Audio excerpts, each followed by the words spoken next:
오늘은 애굽의 여덟째 재앙이라는 제목으로 말씀의 은혜를 나누겠습니다. 이제 본문에서 이제 애굽에 내리는 하나님의 여덟 번째 재앙으로 메뚜기 재앙이 기록되어 있습니다.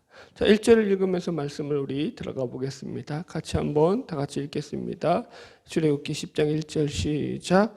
여호와께서 모세에게 이르시되 바로에게로 들어가라. 내가 그의 마음과 그네 신하들의 마음을 완강하게 함은 나의 표징을 그들 중에 보이기 위함이며. 지금 이 여덟째 재앙에서는 하나님께서 애굽에 10가지 재앙을 내리시는 목적이라고도 할 수 있죠. 왜 이렇게 하나님이 재앙을 내리시느냐? 하나님께서는 그 이유를 그들 중에 나의 표징을 보이기 위함이다, 이렇게 나와요. 그죠? 여기 1절 하반절에 보면요. 그래서 여기서 말씀하고 있는 표징이라는 말이 이 소리, 음성, 사운드, 이런 보이스, 이런 뜻이라고 했잖아요. 그래서 이게 본문에서 무슨 말이냐면 하나님이 이렇게 재앙을 내리시고 있는 하나님의 경고의 목소리를 들어라, 이런 지금 뜻이 된다고요. 이해하셨죠? 그래서 표징이라는 말이 성경에서 아주 자주 등장하는 표현이라고 제가 설명을 드렸습니다. 우리가 지난주에도 이 할례를 갖다가 언약의 표징이라고, 그죠? 하나님께서 언약의 표징으로서 이스라엘 백성들에게 할례를 행하라고 명령을 내리시죠. 그래서 이 할례를 언약의 표징이라고 표현을 했다라고 말씀을 드렸잖아요. 왜 그러면 할례를 언약의 표징이라고 하느냐 하면은 이게 하나님께서 아브라함과 그 후손들에게 하나님과 맺은 언약의 중요성을 잊어버리지 않게 하기 위해서 그들의 몸에 그 흔적을 남기시는 표시로서 할례를 언약의 표징이라고 말하고 있다라고 했습니다. 그래서 이게 뭐냐면 이 할례를 통해서 이제부터 너희가 나와 언약의 백성됨, 언약을 맺은 백성됨을 너희들이 기억하고 살아라, 이런 뜻이 된다고요. 이해하셨죠? 무슨 말인지. 그래서 할례를 언약의 표징이라고 그 증표로서 이스라엘 백성들에게 행하라라고 말씀드렸습니다. 그래서 이런 의미로 지금 본문에서도 이 말씀을 보면 하나님께서 애굽에서 재앙을 내리는 그 이유 중에 하나로서 지금 하나님의 표징, 하나님의 어떤 하실 말씀이 있다라는 거예요. 그러니까 이게 단순히 너희들 애굽의 너희 백성들 너희들은 다 망해라, 너희들은 다 죽어라 라는 어떤 이 재앙을 통해서 그런 어떤 심판과 재앙만이 목적이 아니라 그 재앙을 통해서 하나님께서 백성들을 향해서 전하실 메시지가 있다 없다? 있다라는 게 지금 이 표징이라는 말로 해석돼요. 한번 써볼까요? 자, 애굽의 재앙은 곧 뭐라고요? 하나님의 표징으로서 나타나는 거라고요. 이 표징이 뭘까? 그 표징이 뭐라고 나올까요? 자, 봅시다. 여기 2절 계속 읽어봅시다. 그 표징을 하나님께서, 그래서 이 표징, 그러니까 하나님께서 전하는 이 애굽의 재앙을 통해서 전하는 메시지가 뭐냐라는 거죠. 메시지의 내용이 뭐냐? 2절에 나오죠. 같이 읽읍시다. 시작. 내가 애굽에서 행한 일들, 곧 내가 그들 가운데서 행한 표징을 내 아들과 내 자손의 귀에 전하기 위함이라. 너희는 내가 여호와인 줄을 알리라. 여기서 두 가지가 나오죠. 그 표징의 그 메시지가. 첫 번째가 뭐냐면 내 아들과 내 자손의 귀에 전하기 위함이라. 그죠? 표징의 첫 번째 이유가 뭐야? 자녀에게 자손에게 전하기 위해서. 왜 자손에게 전한다고 하죠, 여러분들? 후대에 이것을 증거로 남기는 거예요. 이게 이제 하나의 물적 증거가 되는 거죠. 이스라엘 백성들이 하나님을 섬기는 그래서 그 자손들로 하여금 하나님을 믿게 하는 하나의 큰 역사적 증거 자료로서 하나님께서 지금 이 재앙들을 내리고 있다라고 말할 수 있죠. 이게 첫 번째고, 두 번째는 여기 보면은 너희는 내가 여호와인 줄 알리라. 그래서 뭐예요? 두 번째는 그것을 통해 가지고 하나님이 여호와인 줄 알게 하는 거예요. 그죠? 쉽게 말하면 우리식으로 하나님을 알리시기 위해서 지금 이 표징을 내리신다라고 이야기하고 있습니다. 그래서 우리가 여태까지 계속 다뤄왔던 거잖아요. 출애굽의 가장 큰 목적 중에 하나가 하나님의 하나님 되심을 이 세상에 알리시는 목적으로서 이 재앙이 지금 처음 등장한다. 그래서 제가 이 출애굽에서 애굽의 재앙을 내리시기 전에 하나님께서 모세에게 이 재앙을 내리실 것을 말씀하시는 그 장면을 갖다가 하나님의 출정 선언식이다 라고 그렇게 제가 해석을 해드렸던 기억이 납니다. 계속 보면은 하나님은 그래서 이 재앙들을 통해서 앞으로 하나님이 하나님 되심을 자꾸 알리겠다라는 말씀을 계속 우리가 확인하고 들어왔습니다. 자, 한번 찾아볼까요? 본문 접어놓고 출애굽기 6장 7절 가보세요. 몇 구절 읽어볼까요? 출애굽기 6장 7절. 본문 접어놓고 출애굽기 6장 7절 같이 읽어보겠습니다. 시작. 너희를 내 백성으로 삼고 나는 너희의 하나님이 되리니 나는 애굽 사람의 무거운 짐 밑에서 너희를 빼내 너희의 하나님 여호와인 줄 너희가 알지라. 하나님을 알리시겠다고 하죠. 그 다음에 7장 5절 출애굽기 7장 5절 시작. 내가 내 손을 애굽 위에 펴서 이스라엘 자손을 그 땅에서 인도하여 낼 때에야 애굽 사람이 나를 여호와인 줄 알리라 하시매. 그죠? 그러니까 이 이스라엘 백성뿐만 아니라 믿지 않는 저 애굽 사람들에게도 하나님이 하나님 되심을 알리시겠다고 얘기하고 있죠. 출애굽기 8장 22절. 출애굽기 8장 22절. 이거 파리 재앙에서 네 번째 재앙인 파리 재앙에서 이렇게 말씀하셔요. 출애굽기 8장 22절 시작. 그날에 나는 내 백성이 거주하는 고센 땅을 구별하여 그곳에는 파리가 없게 하리니 이로 말미암아 이 땅에서 내가 여호와인 줄을 내가 알게 될 것이라. 아멘. 그죠? 계속 이 재앙들을 통해서 하나님께서 너 그것을 통해 가지고 너희가 내가 여호와인 줄 알게 될 것이다. 이렇게 지금 계속 말씀하고 계셔요. 그래서 이걸 다른 말로 하면 하나님의 자기 계시성이라고 우리가 표현할 수 있죠. 자, 보세요. 지난번에도 설명드렸지만 이게 지금 하나님께서 하나님을 이 세상에 드러내시는 방법으로 이 출애굽의 재앙을 선택하시고 계시다라는 거거든요. 그래서 이런 거예요. 그러니까 아브라함에게 하나님께서 여호와라는 이름을 알리시는 것과 지금 이 출애굽기에 와서 하나님께서 여호와라는 이름을 알리시는 것은 전혀 다른 의미라고 제가 계속 얘기했죠. 아브라함에게서는 하나의 개인에게 나타나신 하나님으로서 알리시는 거예요. 그런데 출애굽기에서는 하나님이 알리시는 거는 이제 온 인류의 역사 현장 속에 들어와서 직접 인류 역사 속에 개입하시고 그 역사를 주관하시고 섭리하시고 통치하시는 분이 하나님이심을 알리신다는 차원에서 이게 다른 거죠. 예를 들어 이런 거예요. 회사의 회장이 집에 가면은 어떤 아이의 아빠라고요. 만약 그렇게 했을 때 집에서는 그냥 아이의 아빠로 머물러 있지만 회사에 왔으면 아주 큰 수십만 명에서 수천 명을 거느린 회사의 대표요 책임자로서 그 일을 감당하고 있죠. 그게 다르다고요. 같은 사람임에도 불구하고 지금 마치 그런 경우예요. 하나님께서 이렇게 지금 출애굽기를 통해 가지고 이 여호와라는 이름을 온 인류 역사 가운데 처음으로 등장시키고 계시다라고요. 아멘. 예. 자, 그럼 우리가 여기 이렇게 질문해 봅시다. 왜 하나님께서 이렇게 자기를 계시할까라는 질문을 던져봐야죠. 그죠? 하나님이 왜 이렇게 자기를 드러내시느냐라고 했을 때 성경은 그 답을 오늘 본문에서도 두 가지로 얘기하죠. 첫 번째가 이스라엘 백성들로 하여금 나의 백성들로 하여금 나를 섬기게 하기 위해서. 그죠? 그러니까 하나님의 백성들로 하여금은 하나님을 섬기게 할 목적으로 하나님께 예배케 할 목적으로 지금 이 재앙을 내리신다라고 말하고 있어요. 반면에 또 그러면은 하나님을 섬기지 않고 하나님을 따르지 않는 애굽과 바로를 향해서는 그들의 교만함을 심판하시는 목적으로 이 재앙을 내린다고 말씀하고 있죠. 자, 그것이 3절에 나와요. 다시 본문으로 넘어갑시다. 출애굽기 10장 3절 계속 읽어봅시다.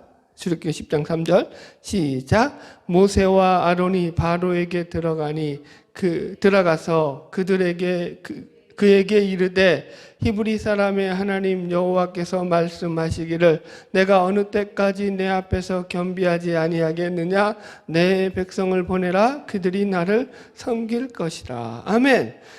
보세요. 지금 모세와 아론을 통해서 하나님께서 바로에게 계속 하시는 말씀이 또 반복해서 나오잖아요. 네가 어느 때까지 내 앞에서 겸비하지 않겠느냐. 그죠? 이 바로와 애굽 교만한 이들을 향한 하나님의 심판의 메시지죠. 여기서 겸비하다라는 말이 이 히브리어가 저자세가 되다 혹은 괴롭게 하다 이런 원어적인 의미를 가지고 있습니다. 그래서 제가 가진 히브리어 원어 성경을 보니까 그 해석을 자기 자신을 비천하게 여기다 이렇게 해석을 해 놓았습니다. 그래서 이 말은 한마디로 하나님을 대면하게 되었을 때 그 앞에서 자신의 필요성을 인식함으로 말미암아 생겨나게 된 겸비예요. 겸손이라고요. 지금 본문의 설명은 창조주 하나님을 대면하게 되었을 때의 피조물로서 인간이 갖게 되는 겸비함이에요. 겸손함이라고요. 이런 거죠. 이사야 선지자는 하나님 앞에 부름받을 때 뭐라고 하냐면 망하게 되었도다 나여 이런다고요. 부정한 자로서, 부정한 입술을 가진 자로서, 부정한 백성 중에 거하면서 내가 여호와 하나님을 배웠습니다 이렇게 나간다고요. 무슨 말인지 이해하시겠죠? 이게 그런 겸비라고요. 자연적으로, 그러니까 인위적으로 자신을 갖다가 낮추는 게 아니라고요. 어떤 뭐라 그럴까 표현할까요? 내가 노력을 해가지고 내가 어떤 마음을 낮추려고 자세를 갖고 그래서 이게 낮아지는 그런 마음이 아니라 이 창조주 어떤 절대 신을 대하게 되었을 때 찾아오는 절대적인 그 충격 속에서 낮아지는 자연스러운 이 겸손함이죠. 이런 거죠. 우리가 예를 들어 가지고 아주 좋은 곳에 놀러 가가지고 아주 경치가 근사한 그런 절경들을 보게 되었을 때 입에서 어떤 소리가 나오죠? 이야 멋있다. 누가 시키지 않아도 감탄이 나오죠. 지금 그런 것과도 마찬가지예요. 창조주 하나님에 대해서 지금 그 하나님을 대면하게 되었을 때 바로가 이제 지금 여태까지 여러 번의 하나님께서 애굽에 내리신 재앙을 통해서 하나님이 하나님 되심을 보아왔으므로 얼마든지 겸비한 마음을 품어야 함에도 불구하고 지금 그러고 있다는 거예요. 그렇지 않고 있다는 거예요. 그렇지 않고 있다라는 거예요. 그래서 그 교만함으로 말미암아 애굽과 그 바로 왕을 향해서 하나님의 심판이 계속 되어지고 있음을 지금 경고하고 있는 것입니다. 할렐루야. 4절로 5절 계속 읽읍시다. 시작. 내가 만일 내 백성 보내기를 거절하면 내일 내가 메뚜기를 내 경내에 들어가게 하리니 메뚜기가 지면을 덮어서 사람이 땅을 볼 수 없을 것이라. 메뚜기가 내게 남은 그것 곧 우박을 면하고 남은 것을 먹으며 너희를 위하여 들에서 자라나는 모든 나무를 먹을 것이며. 그래서 이제 하나님의 말씀을 듣지 않는 이 바로 왕을 향해서 하나님께서 8번째 재앙을 내리시는데 이제는 메뚜기를 애굽 온 땅에 내려서 너희 애굽 온 땅을 황폐하게 만들 것이다 이렇게 말씀하셔요. 그래서 여기 보면 메뚜기가 온 지변을 덮어서 사람이 볼 수 없을 만큼 메뚜기로 가득 넘쳐나게 해서 우박에 면하고 남은 모든 것들 심지어 들에서 나는 풀만이 아니라 나무까지도 이 메뚜기가 다 먹어 치울 것이다 라고 경고하고 있죠. 그 내용에 대해서는 구체적으로 이제 뒤에 이제 구체적인 내용에 다룰 때 나누기로 하고요. 4절을 다시 보면 여기서 그럼에도 불구하고 하나님께서 아직 기회를 주셔요. 바로에게. 그죠? 여기 보세요. 내가 만일 내 백성 보내기를 거절하면 내일 내가 메뚜기를 내 경내에 들어가게 하리다 해가지고 지금 당장 메뚜기를 내리시는 게 아니라 하루라는 시간을 두시죠. 그죠? 그러니까 지금도 끝까지 하나님의 시간을 늦추시고 계신 것을 우리가 확인할 수 있죠. 하나님께서 그냥 계속 재앙만 내리시는 것이 아니에요. 여러분 지금도 마찬가지죠. 하나님께서 왜 최후의 심판 곧 오시리라고 하셨는데도 불구하고 아직까지 오시지 않고 계실까요? 초대교회 성도들은 전부 다 당대에 재림할 줄 아셨잖아요. 너희들이 내가 올라간 모습 그대로 너희들이 내려오는 걸 볼 거다 했으니까. 그러니까 자기들이 초대교회 그 제자들은 자기들이 죽기 전에 예수가 다시 재림할 것이라고 믿었다니까요. 그죠? 그런데 지금 2000년이 지났는데도 아직까지 안 오시잖아요. 왜 그러죠? 이유는 딱 하나죠. 하나님의 긍휼하심과 인자심으로 한 영혼이라도 더 구원받게 하시기 위해서 하나님은 지금도 그 사랑으로 우리를 위해서 참고 계시는 거죠. 할렐루야. 자, 6절 계속 읽읍시다. 시작. 또 내 집들과 내 모든 신하의 집들과 모든 애굽 사람의 집들에 가득하리니 이는 내 아버지와 내 조상이 이 땅에 있었던 그날로부터 오늘까지 보지 못하였던 것이리라 하셨다 하고 돌이켜 바로에게서 나오니. 보세요. 이게 이제 일반적인 자연 현상임에도 불구하고 이게 그냥 자연 현상만이 아니라 하나님께서 일으키신 초자연적인 재앙임을 나타내는 것이, 이 메뚜기가 보통 초식 동물이어서 메뚜기들이 몰려왔을 때는 물론 피해가 커요. 농작물에 피해가 큰데 그것이 농작물에게만, 이 초식 동물이니까 식물에게 피해를 준다고요. 식물에게 달라붙어서 그것을 갉아먹는 동물이가 메뚜기라고요. 그런데 지금 여기서 메뚜기는 어디까지 간다고 하고 있어요? 모든 애굽 사람의 집들에 가득하리라 라고 해서 그 메뚜기가 어디까지 침범한다고요? 애굽 사람들 집 안에까지, 주거 지역까지 침입해서 들어가서 이런 재앙을 내리겠다라는 거예요. 메뚜기가 일반적으로 이렇게 사람이 사는 주거 지역까지 침입해 들어오는 경우는 없어요. 그래서 이 재앙은 하나님께서 일으키신 초자연적인 재앙이라는 것을 우리가 여기서도 발견할 수 있는 거죠. 자, 7절 계속 읽읍시다. 시작. 바로의 신하들이 그에게 말하되 어느 때까지 이 사람이 우리의 함정이 되리이까? 그 사람들을 보내어 그들의 하나님 여호와를 섬기게 하소서. 왕은 아직도 애굽이 망한 줄을 알지 못하시나이까? 하고. 이 대화 내용도 참 재밌는 것이, 이제 바로의 신하들이 더 이상 참다 못해가지고 바로에게 이제 직언을 하는 거예요. 왕이시여 제발 정신 차리시옵소서 이렇게 나오는 거죠. 지금 바로는 왜냐하면 누구보다도 눈이 가리워져 가지고 현실에 대한 분별력이 떨어져 있기 때문인 거예요. 그래서 지금 바로의 신하들이 직언을 하는 거죠. 바로요, 왕이시여, 지금 애굽이 망한 줄 모르는 사람은 당신밖에 없습니다.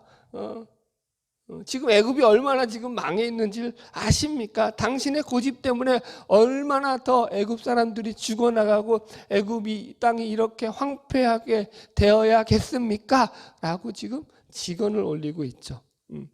사실 왕의 면전에서 신하들이 이런 말하기가 쉽지 않죠. 그럼에도 이렇게 말했다는 것은 지금 애굽의 상태가 아주 심각한 상태라는 것을 이야기합니다. 그런데 여기다가 메뚜기까지 재앙까지 내린다 그러면 그 피해는 사실 감히 상상하기도 어려울 만큼 큰 피해가 있을 거기 때문에 지금 제발 왕이시여 저들의 의견대로 따라라 라고 지금 진언을 올리고 있는 것입니다. 우리도 그래요, 여러분들. 사람이 참 좁아가지고 어떤 복수라든가 어떤 일그러진 잘못된 자기 감정에 빠져 있잖아요. 삐뚤어진 그런 감정에 빠져 있으면 상황을 못 봐요. 전체를 못 봐요. 지금 바로가 그런 경우죠. 지금 이 모세와 아론과 그 이스라엘 백성들의 이 향해서 지금 바로가 얄미운 감정을 가지고 있는 거예요. 저것들에 대해서 아주 그 뭐라 그럴까요? 저 하찮은 것들이 계속 대항을 해오고 그러면서 자꾸 이 생각지도 않았던 재앙들이 일어나니까 거기에 대해서 바로가 이게 화가 머리끝까지 나가지고, 그죠? 지금 애굽이 어떻게 돌아가는지는 전혀 파악을 못하고 있는 거죠. 어리석은 거죠. 자, 8절 계속 읽어나갑시다. 시작. 모세와 아론을 바로에게로 다시 데려오니 바로가 그들에게 이르되 가서 너희의 하나님 여호와를 섬기라 갈 자는 누구냐. 애굽의 왕이라고 할지라도 모든 신하를 적으로 삼을 수는 없기 때문에 결국 이 신하들의 직언에 정신을 차리고 바로가 이제 모세와 아론을 불러서 타협안을 제시하고 있습니다. 그러면서 이렇게 말하죠. 그래, 니들이 이겼다. 니들이 원하는 대로 가라. 그런데 누구 갈 것이냐. 이렇게 묻고 있습니다. 그러니까 이게 겉으로는 자기가 진 것처럼 정치적 수단을 부리고 있지만 사실은 뭐예요? 여기서도 자기의 고집을 꺾지 않고 있는 바로의 모습이 나오죠. 보세요. 지금 모세가 바로에게 계속 이 애굽의 재앙이 내릴 것을 이야기하면서 자기들이 애굽에서 하나님 앞에 제사를 드리러 나갈 때 모든 이스라엘 백성들이 다 나갈 것이라고 계속 얘기했었거든요. 그렇죠. 우리가 여태까지 들어온 바에 의하면. 그런데도 불구하고 지금 바로는 모세로부터 그 말을 전혀 들어보지 못한 것이냐. 지금 이제 드디어 이제 겨우 뭐예요? 이제 처음으로 이 얘기가 시작됐냐? 그래 그럼 누구 나갈 거냐? 라고 모르는 척하고 묻는다고요. 그렇다라는 건 무슨 얘기예요? 지금 이 겉으로는 백기를 드는 척하면서도 속으로는 아직도 뭐예요? 이 백성을 내보낼 생각이 있는 거예요, 없는 거예요? 없는 거죠. 없는 거예요. 그죠? 자, 9절 읽읍시다. 시작. 모세가 이르되 우리가 여호와 앞에 절기를 지킬 것인즉 우리가 남녀노소와 양과 소를 데리고 가겠나이다. 자, 사실 왕이 이 정도로 제안을 했으면 모세 입장에서 보통 인간이라면 주눅이 들죠. 높은 지위에 있는 사람이 자, 내가 100번 양보할 테니까 그럼 내가 양보하는 대신에 너도 타협점을 제시해라. 누구 갈지 한번 얘기해봐라 이러면 이 모세가 주눅이 들어가지고 인간적인 생각이라면 얼마든지 그래요? 바로 왕이요. 그러면은 저희가 여기까지 하겠습니다. 이렇게 말할 수도 있는데 모세가 역시 모세죠. 그런 게 있어요? 없어요? 없죠. 강건하죠. 여기서는 아주 직언을 하죠. 바로 앞에. 왕이시여 그럴 수 없습니다. 우리는 일부 누가 가고 누가 안 가고 그럴 수 없습니다. 우리는 모든 백성이 다 나갈 것입니다. 우리가 양과 소떼도 데리고 나갈 것입니다. 처음부터 그가 했던 그 제안에 대해서 하나도 양보가 없죠. 여러분, 왜 양보가 없죠? 여러분들, 이건 이제 우리가 나중에 결론적으로 한 번 더 왜 양보가 없는지 모세가 이 부분에 대해서 이야기하도록 하고요. 계속 일단 말씀의 진도를 나갑시다. 10절 11절 시작. 바로가 그들에게 이르되 내가 너희와 너희의 어린 아이들을 보내면 여호와가 너희와 함께함과 같으리라. 보라, 그것이 너희에게는 나쁜 것이라. 그렇게 하지 말고 너희 장정만 가서 여호와를 섬기라. 이것이 너희가 구하는 바니라. 이에 그들이 바로 앞에서 쫓겨나니라. 아멘.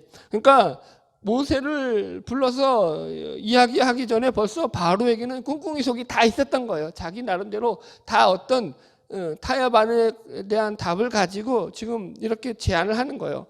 여기서 보면은 뭐라고 타협안을 제시하느냐. 바로가 여자와 어린아이들은 남겨두고 가라.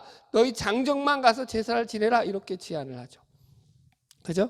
여기서 이제 좀 원문 해석을 해드리면 내가 너희와 너희의 어린 아이들을 보내면 여호와가 너희와 함께함과 같으니라. 이 말의 원문을 직역하면 이래요. 내가 너희와 너희 어린 아이들을 보내는 것과 똑같은 방법으로 여호와께서 너희를 도우시기를 바란다. 그러니까 안 보내도 하나님께서 너희와 함께 하실 거다. 이런 식의 뜻이에요, 여러분들. 그래서 이게 이제 조롱투의 말이거든요. 공동 번역이 이 부분을 더 잘 번역해 놓았어요. 그대로 읽어 드릴게요. 너희가 너희를 가족과 함께 내보내게 해달라고 여호와께 실컷 빌어보아라. 내가 너희에게 식구들을 딸려 보낼성 싶으냐? 보낸다는 거야, 안 보낸다는 거야? 보낼 마음이 1도 없다. 이런 얘기예요. 번역이 잘 해놨죠. 그래서 이제 그 뒤에 말 그것이 너에게 나쁜 것이다. 이렇게 나오죠. 그죠? 그것이 너에게 나쁜 것이다 라는 말이 원어로도 보면은 악이 너희 얼굴의 전면에 있다. 이런 말이에요. 우리식으로 좀 해석하자면 모세 네가 지금 제안하는 이 제안은 악한 제안이다. 악한 것이다. 라고 지금 모세에게 핀잔을 주는 거예요. 여러분들. 그러니까 지금 무슨 말이냐면은 바로가 감정이 많이 상한 거예요. 왜 상해요? 애굽의 왕인 자기가 친히 이 하찮은 노예에게 타협안을 제시하면서 양보해가지고 100번 양보해서 그래 내가 보내줄게 이러면서 지금 타협안을 제시하고 있는데 지금 이 왕의 말이 이 모세에게 씨알도 안 먹히는 거예요. 그죠? 오히려 더 큰 소리 치고 모세가 나오니까 이게 바로의 심기를 건드린 거죠. 그래서 바로가 기분이 매우 언짢아서 심하게 모세를 욕하는 거예요. 이 악한 놈아, 네가 나쁜 놈이다 이거예요. 네가 악하다. 지금 이렇게 모세를 매도하고 있는 거예요. 그럼 자 묻겠습니다. 누가 더 나쁜 거예요? 실제는 바로가 더 나쁜 거죠. 여러분들, 그러니까 악인이 자신의 뜻을 관철시키기 위해서 자신의 말을 듣지 않는 상대를 향해서 도리어 이 악당아라고 소리치고 있는 것이 지금 본문의 내용이죠. 이것이 사실은 하나님을 믿지 않는 모든 자연인들이 가지고 있는 마음의 상태이기도 하고요. 자, 여기서 제가 이 대목을 아주 중요하게 보는데, 왜 중요하게 보냐면은 지금 모세와 바로의 이 대화 속에서 하나님을 믿는 신자와 하나님을 믿지 않는 불신자들 간에 이 드러나는 전면적인 모습들이 확실하게 여기서 나타나고 있기 때문인 거예요. 보죠? 여러분들. 바로 왕은 누구를 대표하죠? 하나님을 믿지 않는 불신자. 그죠? 세상을 대표하죠. 처음부터 했죠. 모세는 누구를 대표하죠? 하나님을 믿는 신자를 상징하죠. 그죠? 이제 하나님을 믿지 않는 불신자 세상과 하나님을 믿는 신자 가운데 서로의 충돌하는 내용이잖아요. 그래서 지금 인간적으로 보면은 바로의 말이 맞죠. 여기는 뭘 제시해요? 타협안을 제시하잖아요. 여러 가지 타협안을, 이게 타협안이 결코 서로 양보하자는 거예요. 그러니까 인간적으로 뭐라고 해야 돼요? 이게는 지혜도 있고, 어떤 요령도 있고, 서로 이제 타협할 수 있는 어떤 근거들도 있단 말이에요. 서로 좋게 가자, 이런 의도가 깔려 있죠. 나쁘지 않죠. 그런데 여기에 대해서 모세는 타협이 있어요, 없어요? 타협이 없죠. 자, 보세요. 이 둘의 차이가 왜 이렇게 나오냐고. 인간적으로 보면은 바로가 더 맞는 것 같잖아요. 안 그래요? 인간적으로 보면 바로는 상식적인 선에서 제안을 하고 있는 거고, 모세는 타협 없이 지금 계속 자기 주장만 밀어붙이고 있단 말이에요. 왜 이러냐라는 거예요. 그러니까 명분이나 논리상으로 보면은 바로의 타협점이 더 오를 수 있어요. 그러나 여기서 중요한 게 있죠. 왜 이렇게 모세가 이 안에 대해서 타협이 없느냐 하면은 중요한 것이 한 가지가 뭐냐면 여기서 하나님이 빠져 있기 때문인 거예요. 무슨 말인지 이해가시겠어요? 그러니까 이 사건의 배후에 하나님이 계신다는 것을 바로는 빼놓고 있는 거예요. 모세는 이 사건의 배후에 하나님이 있는 것을 전적으로 집어넣고 있는 거예요. 그래서 지금 이게 타협이 안 되는 거예요. 그러니까 바로는 이 사건을 놓고서 하나님을 0으로 놓고 계산을 하는 거예요. 이해하셨죠? 모세는 이 사건을 놓고서 하나님을 100으로 놓고 계산하는 거예요. 그러니까 지금 이런 답이 나오는 거라는 거예요. 이게 바로 신자와 불신자가 가진 가장 큰 차이라는 거죠. 적용해 봅시다. 우리도 마찬가지예요. 우리의 신자 인생을 놓고 생각할 때 하나님을 얼마만큼 우리 신앙에서 놓고 생각하느냐라는 거예요. 얼마만큼 놓고 생각하죠? 100으로 놓고 생각하고 있습니까? 뭐 거기까지는 기대 안 해요. 그럴지라도 여러분, 우리 신자는 하나님이 우리 인생 가운데서 많은 부분을 차지하고 우리의 어떤 인생의 결정에 있어서 하나님께서 그 결정의 주요, 그죠? 근거가 되는 그런 결정들이 되어야 한다니까요. 그게 신자가 불신자와 다른 점이라니까요. 그래서 우리를 하나님의 자녀라고 하고 하나님의 백성이라고 부르는 것입니다. 그래서 우리는 지금 본문의 말씀들을 보면서도 지금 애굽의 이 8째 메뚜기 재앙도 하나님을 전혀 고려하지 않고 생각하지 않는 인간의 죄로 말미암아서 이것이 발생하고 있는 재앙이다라고 우리는 이렇게 해석을 할 수 있게 되는 거고요. 자, 우리 12절로 13절 여기까지 우리 진도 나갈 때까지 나가봅시다. 시작. 여호와께서 모세에게 이르시되 애굽 땅 위에 내 손을 내밀어 메뚜기를 애굽 땅에 올라오게 하여 우박에 상하지 아니한 밭의 모든 채소를 먹게 하라. 모세가 애굽 땅 위에 그 지팡이를 들매 여호와께서 동풍을 일으켜 온 낮과 온 밤에 불게 하시니 아침이 되매 동풍이 메뚜기를 불러들인지라. 아멘. 결국 여기서 이제 그래서 바로의 완악함으로 메뚜기 재앙이 계속 시작됩니다. 이 재앙을 갖다가 여기서는 그래서 이 재앙이 전에도 후에도 없던 재앙이다라고 기록하고 있습니다. 14절, 15절 같이 읽어봅시다. 시작. 메뚜기가 애굽 온 땅에 이르러 그 사방에 내림에 그 피해가 심하니 이런 메뚜기는 전에도 없었고 후에도 없을 것이라. 메뚜기가 온 땅을 덮어 땅이 어둡게 되었으며 메뚜기가 우박에 상하지 아니한 밭의 채소와 나무 열매를 다 먹었으므로 애굽 온 땅에서 나무나 밭의 채소나 푸른 것으로 남지 아니하였더라. 보세요. 그래서 이 말씀을 보면은 메뚜기 재앙의 특징이 나오죠. 이게 온 땅을 어둡게 했다고 하죠. 그래서 어둠. 그 다음에 그것이 이 우박으로 상하지 아니한 밭의 채소와 나무 열매를 다 먹었다. 이렇게 나와요. 그래서 이게 이제 황폐함, 파멸, 파괴 이런 것들로 우리가 정리할 수 있죠. 메뚜기 재앙. 메뚜기 재앙의 대표적인 말씀이 요엘서에 나오죠. 요엘서에 보면은 여기서는 이제 이스라엘 백성들을 향한 하나님의 심판의 메시지로 이 메뚜기 재앙이 선포되는데 제가 읽어드릴게요. 요엘서 1장 3절로 4절. 너희는 이 일을 너희 자녀에게 말하고 너희 자녀는 너희 자녀에게 자기 자녀에게 말하고 그 자녀는 또 후세에 말할 것이니라.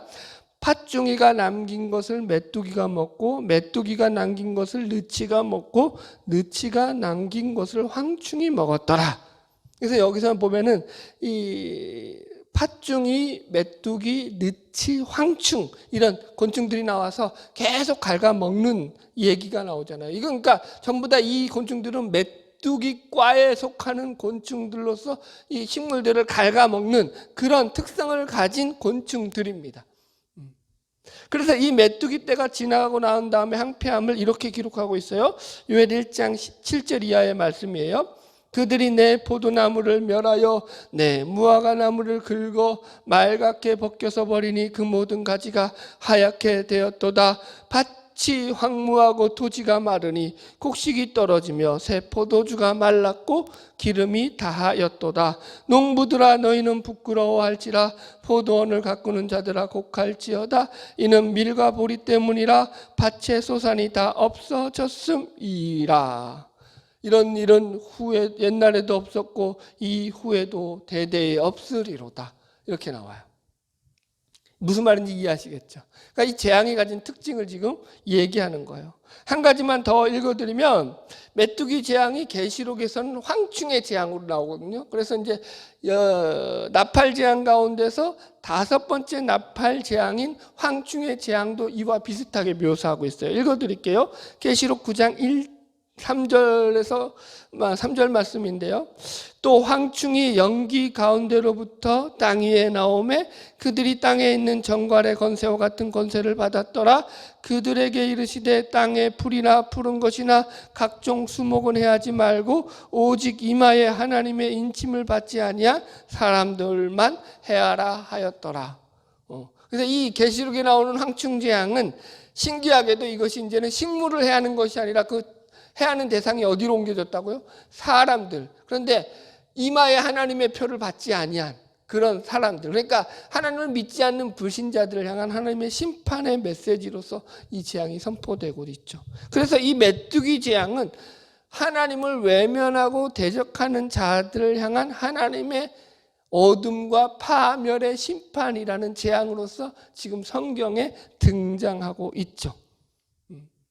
참고로 이 메뚜기 재앙은 애굽의 우상이 어떤 우상이냐면 곡물의 신이라고 불린 세트라는 우상에 대한 심판으로 지금 내려지는 재앙이라고 할 수 있습니다. 그래서 이 세트는 모양은 사람인데 얼굴이 자칼, 얼굴을 한 그런 애굽의 신입니다.